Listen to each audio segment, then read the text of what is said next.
মুম্বাইয়ের বলিউড তারকা সাইফ আলী খানের বাড়িতে যে ভয়াবহ হামলার ঘটনা ঘটেছিল তা যেন এক জমজমাট সিনেমার চিত্রনাটকেও হার মানায়। গত 16ই জানুয়ারি রাতে সাইফের পরিবারের উপর হামলা করেছিল এক দুর্বৃত্ত। কিন্তু সাইফের দুঃসাহসিক লড়াইয়ের পর ঘটনার গতি যেন থামেনি। আরও এক নতুন মোড়, নতুন অভিযোগ। একদিকে পুলিশের গাফিলতি আর অন্যদিকে এক নির্দোষ যুবকের জীবনের বিপর্যয়। চলুন এক নজরে দেখে নিই কী ঘটেছিল আসলে। গত 16ই জানুয়ারি রাতে মুম্বাইয়ের সাইফ আলী খানের বাড়িতে ছুরিকাঘাতের ঘটনায় আতঙ্কিত ছিল পুরো বলিউড। সাইফের পরিবারের নিরাপত্তার উপর হামলা চালানোর পর পুলিশ তৎপর হয়ে ওঠে এবং প্রথমে শরীফুল নামের একজন অভিযুক্তকে গ্রেপ্তারও করা হয়। তবে এক চমকপ্রদ মোড় নিল ঘটনা যখন পুলিশ পশ্চিমবঙ্গের নদিয়া জেলার চাপড়া থেকে এক নারীকেও গ্রেপ্তার করল, যিনি বাংলাদেশের শরীফুলকে ভারতে প্রবেশ করতে সাহায্য করেছিলেন। গ্রেপ্তারকৃত ওই নারী মুর্শিদাবাদের আন্দুলিয়া গ্রামের বাসিন্দা। এদিকে সাইফ আলী খান তার হামলার ঘটনার বর্ণনা দেন পুলিশের কাছে। তার ভাষায়, রাতে পরিবারের ছোট ছেলে জাহাঙ্গীরের চিৎকার শুনে তিনি ও কারিনা দ্রুত ছুটে যান এবং সেখানে তারা হামলাকারীকে আটকানোর চেষ্টা করেন। কিন্তু হামলাকারী তার পিঠে, ঘাড়ে ও হাতে একাধিকবার ছুরিকাঘাত করে। তবে সাইফ হাল ছাড়েননি এবং হামলাকারীকে ঘরের ভেতরে ঠেলে দিতে চেষ্টা করেন। এই ঘটনা নিয়ে তুমুল সমালোচনা শুরু হয়েছে।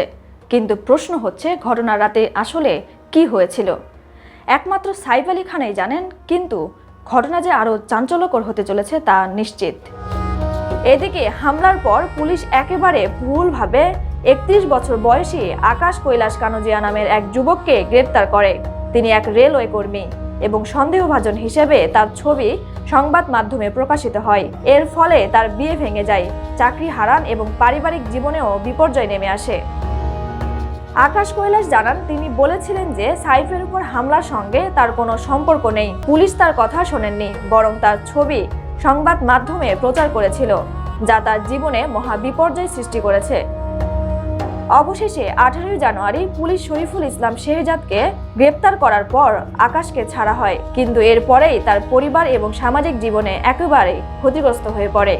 চাকরি হারানো, বিয়ে ভেঙে যাওয়ার পর আকাশের কাছে একমাত্র প্রার্থনা তার নাম ভুলবশত সংবাদ মাধ্যমে ছড়ানো ছবি সরানো হোক। তবে তার আর্থিক পরিস্থিতি এতটাই খারাপ যে তিনি নিজের জন্য আইনজীবীও নিয়োগ করতে পারছেন না।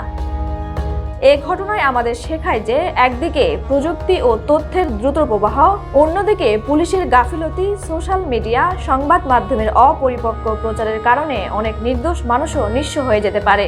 সাইফ আলী খানের বাড়িতে হামলার পরবর্তী ঘটনা যেভাবে মোড় নিয়েছে তা শুধু বলিউডের অভিনেতা কিংবা পুলিশ, বরং পুরো সমাজের জন্যই চিন্তার বিষয় হয়ে দাঁড়িয়েছে।